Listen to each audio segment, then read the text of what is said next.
اعوذ باللہ من الشیطان الرجیم بسم اللہ الرحمن الرحیم یا ایھا الذین آمنوا ان کثیرا من الاحبار والرہبان لیأکلون اموال الناس بالباطل ویصدون عن سبیل اللہ والذین یکنزون الذہب والفضة ولا ينفقونها فی سبیل اللہ فبشرہم بعذاب علیم۔ یہ آیت بھی بہت اہم ہے، اس لیے کہ جو مسلمان امتوں کے اندر علماء اور احبار اور صوفیاء، یا آپ ایک لفظ استعمال کریں مذہبی پیشوا، جو بھی ایک طبقہ بن جاتا ہے، اگر ان میں دنیا کی محبت اور مال کی محبت آ جائے، ایک عام کاروباری آدمی ہے، دنیا کا کاروبار کرتا ہے،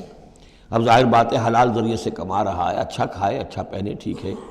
کوئی جائیداد بھی بناتا ہے، کوئی حرام کام نہیں ہے، اس کی اولاد کو منتقل ہو جائے گی، لیکن یہ کہ جو شخص دین کی خدمت میں لگا ہوا ہے، اب اسے فرض کیجئے کوئی ہدیہ دے رہا ہے، کوئی اس کو اگر فرض کیجئے تحفہ دے رہا ہے یا کسی ذریعے سے، تو دین کے لیے دے رہا ہے۔ اگر یہ لوگ بھی اپنے پاس دولت جمع کریں، اگر یہ اپنی جائیدادیں بنائیں، تو یہ بدترین انسان ہے آسمان کی چھت کے نیچے کے۔ یہ سمجھ لیجیے اچھی بات، عام آدمی کے لیے قانون اور ہوگا۔ اس حدیث کو ذہن میں لے آئیے، حضور نے فرمایا یوشک ان یاتی علی الناس زمان، مجھے اندیشہ ہے لوگوں پر ایک وقت ایسا آ جائے گا، کیسا آ جائے گا؟ لا یبقی من الاسلام الا اسمہ، اسلام میں سے اس کے نام کے سوا کچھ نہیں بچے گا۔ ولا یبقی من القرآن الا رسمہ، قرآن میں سے اس کے رسم الخط کے سوا کچھ نہیں بچے گا۔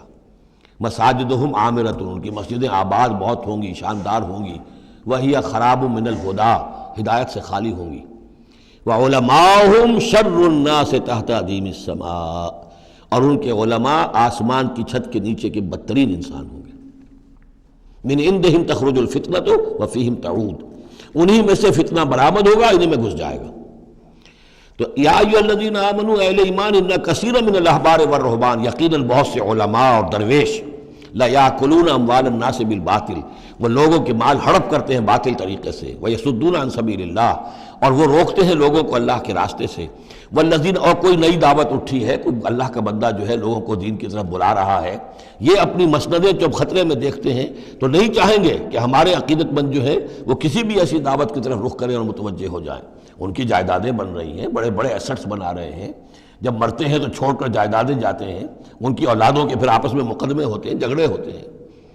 فرمایا والذین یکنزون الذہب والفضة، اور وہ لوگ کہ جو دفینے بناتے ہیں، جمع کرتے ہیں اپنے پاس سونا اور چاندی، ولا ينفقونها فی سبیل اللہ، اور وہ خرچ نہیں کرتے اس کو اللہ کی راہ میں، فبشرہم بعذاب علیم، تو ان کو بشارت دے دیجیے عذاب علیم کی۔